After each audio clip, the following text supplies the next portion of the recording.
Hello and welcome to the Geek Show for another discussion about another video game. Once again, I'm here on me lonesome. But before we get into the meat of it, please do check out some of the other stuff we have here at the Geek Show. We have podcasts. The video game podcast in particular seems specifically pertinent to what I'm doing here today, and that's Press X. So find that on Audio Boom wherever you get your podcasts. But you didn't come here for that. You didn't come here for the hard sell. You come here for me to talk about Crew 2. Before I get into it, I never played the first one, but I just want to use this as a little platform to say it just really bugs me what they're doing with specific sports titles, extreme sports titles. Hell, even FIFA. You know, when you've got this career mode or the journey or whatever, you know. And they're using this whole idea of you being a professional in this industry. You go from zero to hero. You got to do badass things to be noticed. I can't recall what they use in FIFA, but that's not important here. But in the Crew, you do badass stunts and do photo ops, and you get loads of fans, and that'd be badass, yeah, badass. And it's like the story of this is so secondary that no thought has been put into it. And if that's the only sort of framing you can do for it, like being badass and getting followers on Twitter or some non-denominational platform, it's just pointless, you know. Why do people play these games at the end of the day? It is to race some cars, to race some stuff. That's it. That's all we want at the end of the day. Well, personally speaking. So, sorry about that. I got me rant out the way. This is Crew 2, and yeah, that is the whole point of it. You are a randomly generated person, and you have got to go from zero to king of all motorsports, as it said there. But this is the intro video that sort of communicates the game's point as you load up, and the whole point of the game is it's kind of like a sort of a smaller 1 to 100 scale version of America, where you can ride in all sorts of forms of motorsports to become the best. Yeah, bro. Now, the reason why I brought this up, this is the first thing you do when you load the game up. And I think it's honestly a bad bit of design, because you got that bit in the middle there that's very busy. It's very attention grabbing. And it takes you a little while to actually realise that down there, a little bit at the bottom, you know, it's got menu. And as I mentioned a few minutes ago, this is the choose your rising star, choose your character thing. And when you have a character that you pick and you're going to be with for God knows how many hours, you feel like you want to put a bit of yourself in there. And to just have like these completely random characters, you just have some random saying random a lot, these random speeches or figure of speeches or statements next to them, it's hard to connect with just random guy number 17. But I feel like I've bashed on the club enough. No, the crew a bit too much here. So let's get into some good. You go through these classifications, and whenever you go to like a new headquarters, you'll be this video where you'll meet sort of the expert, and they'll see you loitering around looking at stuff. They'll say, "Oh, do you want to have a go? Here is a free plane, boat, truck, street racer. If you do this challenge, usually it's quite easy. I'll give you can keep that free thing, and you can sort of rise to the top of this type of sport. Here it's freestyle, plain gibberings. As you can see, it's all stunt based. This is just the first aspect of the plain stuff, though, because after this, you get to a certain point, there's like rookie, there's popular, there's famous, there's so on, legend, whatnot. It opens up more and more missions and mission types and vehicle types, which is nice, but I'll come back to that later, because that's an important point, I think. But while we're on the plane stuff here, I gotta point out that this is genuinely just really nice to play. You play a lot of games over the years, and you play a lot of flight stuff. If you don't go into flight simulators, which I haven't because I just don't have the temperament. Joypads, controllers will hit walls if I try those things, or keyboards or whatever you use. But playing this with this plane, it's just genuinely really, really easy to manoeuvre, and not many games like this you can say that about. So it's like super refreshing. It's like super refreshing where it's one of the sort of gameplay types that, you know, it's a cross section of games, and you have your favourites. Frankly, Street Racing and Rally are always my favourites because, you know, Colin McRae Rally is one of my favourite games ever, and racing games ever, and so is Burnout 2. So obviously I was going to gravitate towards them, and playing is just sort of, it's there, it's nice, that's fine, no skin off my back. But, you know, to have it in the game and for it to be such, honestly, a joy to play, and it's so responsive, that's nice. You know, I couldn't find a bridge there, but there we go. That's the problem with flying in the middle of a sea of trees, I guess. But yeah, genuinely, I mean this, the plane is the biggest surprise of this. It's great fun to play, great fun to manoeuvre. Maybe not to get from place to place, but just these little levels and these little challenges and events, whatever you want to call them. Great fun. Great fun. And I totally didn't do that in first time. So if you see that at the bottom, hold triangle to retry. Yeah, did that a lot. You win a level as well, and you get new bits to update. This is the worst part of the game, I think. The boats. And I think the people who made this genuinely had their backs against the wall, because boats aren't the most manoeuvrable thing. I mean, you are riding a big hunk of metal over something which is genuinely formless, you know, and it's not as responsive as you'd like. So the tracks aren't as challenging, but, you know, given what's available, oh, that's embarrassing. Just look at that. I totally fumbled that. But given what they have at hand, it's about as good as you'd expect it to be, really. That's about it, really. I mean, it's fine.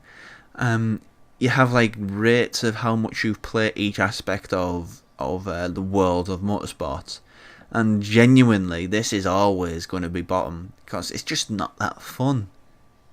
It's competent given what the sport is and how the vehicles will be to manoeuvre. You know, not having run a speedboat, I can't say for sure, but outside in, it's about as good as it's going to get. And I'm really circling the drain here, so this finishing line can't come soon enough.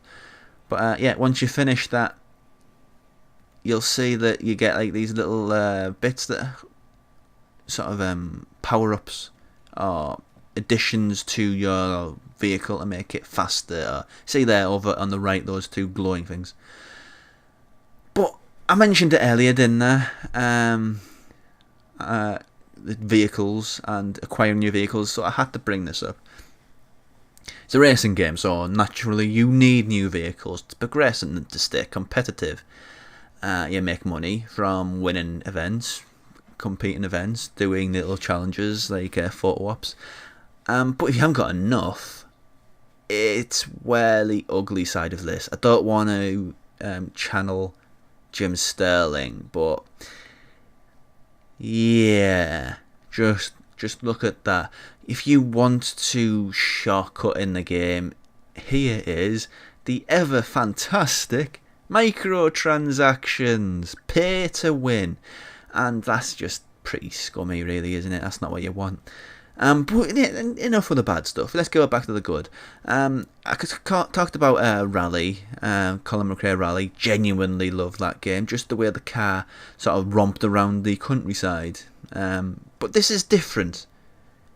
The events change, like I mentioned earlier. The better you do, the more style of event you open. But this, what I really like about this is you just sort of romp through the countryside in a big, powerful vehicle. As you can see in the background there, you got to go from checkpoint to checkpoint, but the way in which you choose to go there is totally up to you. And although I know, to go back to Burnout, people did pick on it for having an open world, and I can pick on this one for having an open world, really. It doesn't need it, it's better without it. But that being said, sort of the absolute freedom of just being able to do this. I live in England, as you can tell from my accent, so this is kind of like dream stuff, this. I imagine it's dream stuff for a lot of Americans too, but it controls really well. It's a challenge because you don't know what's in front of you.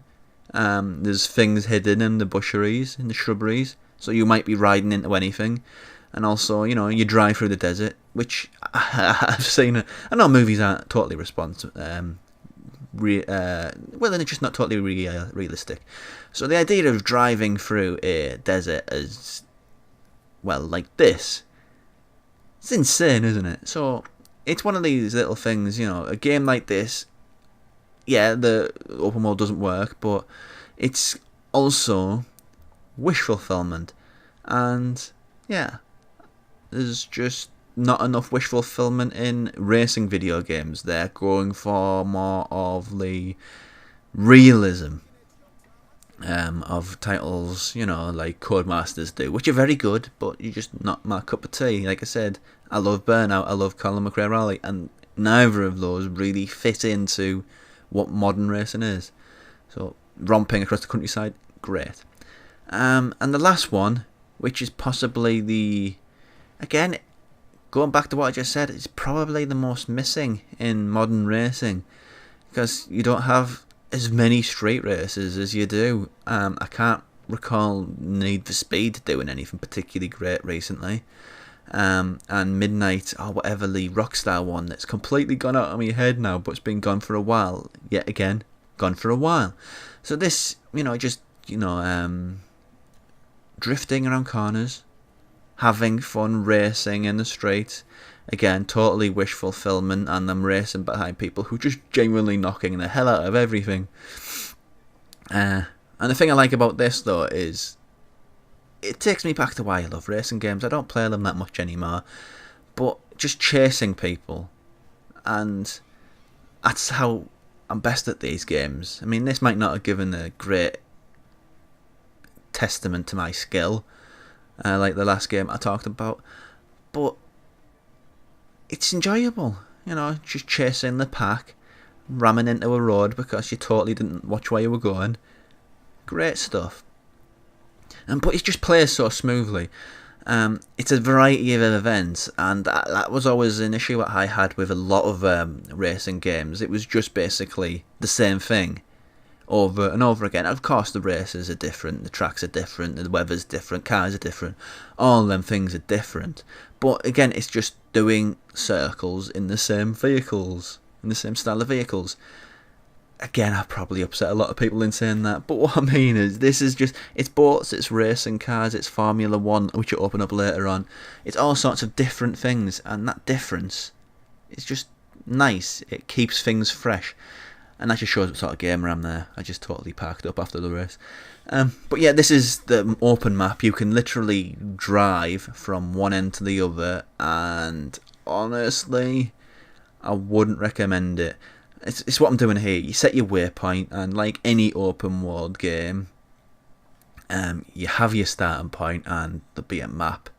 If I just get off this, there'll be a map in the bottom corner, the bottom right corner, if you can see there. It says 48 miles, so that's 48 miles to destination, and you got to drive there, or plane there, or boat there. Although boat, it's not as easy, you know, because it's not totally as free as the cars or the planes would be.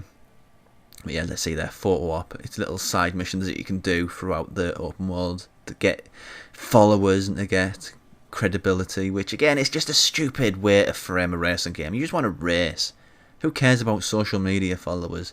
Please like and subscribe.